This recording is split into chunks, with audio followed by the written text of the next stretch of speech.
The bullet whistled past my ear like a venomous snake striking in the dimming light, splintering the rock I'd just thrown myself behind.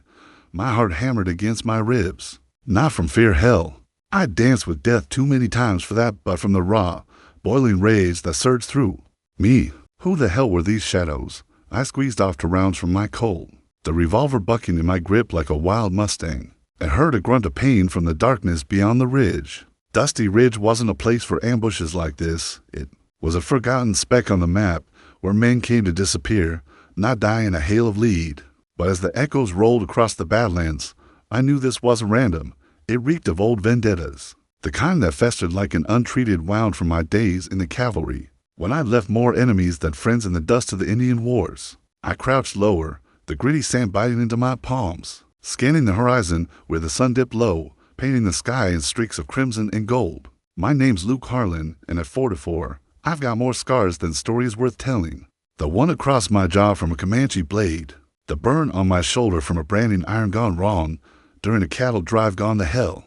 But the deepest cuts, those were inside, where no one could see the wife I'd buried too young, taken by fever on a homestead that promised everything and delivered nothing but heartbreak. I'd ridden into Dusty Ridge that afternoon, dust caking my Stetson and my sorrel gelding, rusty, foaming at the bit after days on the trail.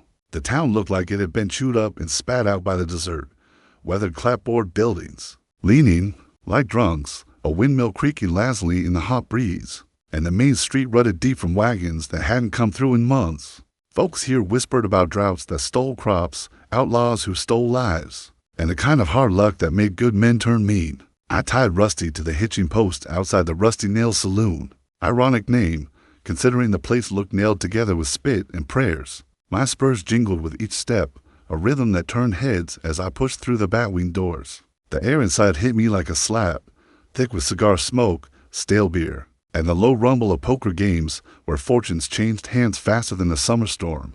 I bellied up to the bar, my voice coming out rough from the trail dust. Whiskey, straight. The barkeep, a weary fella named Silas with a mustache that drooped like his spirits, poured without a word.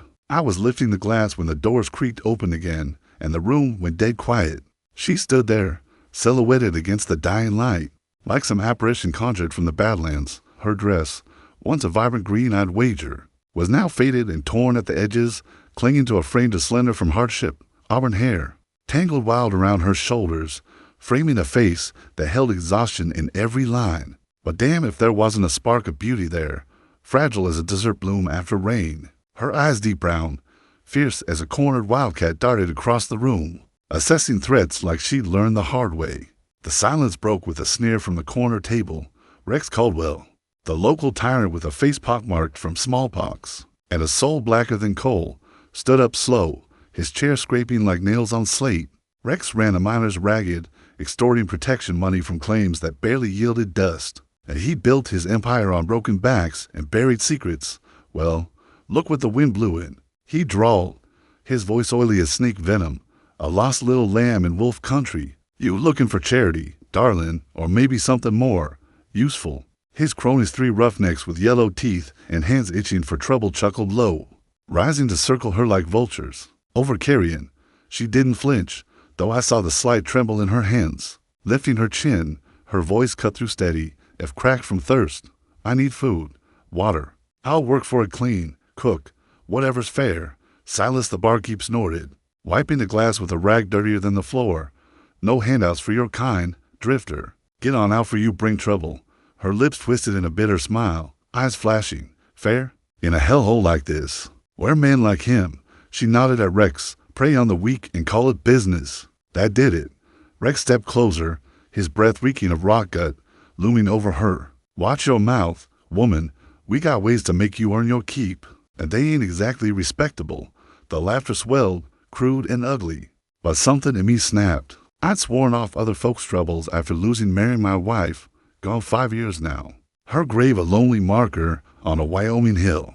But this woman's eyes, they held that same stubborn fire Mary had, the kind that refused to break even when the world tried.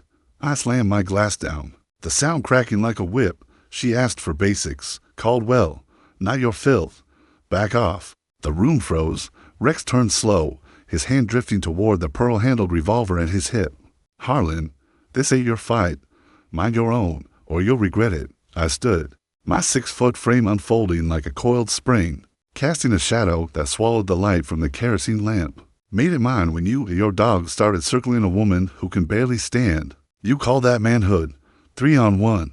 Tension hung thick as smoke. Rex's fingers twitching near his holster. Whispers rippled. Folks knew my name from the cattle wars, the raids where I'd outshot men twice as mean. I didn't boast. Survival spoke for itself. Rex's eyes narrowed, calculating. But he spat on the floorboards instead. You'll pay for this, Harlan. She'll drag you straight to hell with her lies and her begging. I ignored him, turning to her. Boarding house 2 blocks down, run by Widow Hayes. Tell her Luke Harlan sent you. Food and a bed. I'll settle up. Her eyes widened, surprise softening the hard edges of her face. Why? You don't know me, I muttered, low enough for only her to hear, 'cause once, someone should've done it for me, and didn't. The words tasted bitter, dredging up memories of Mary.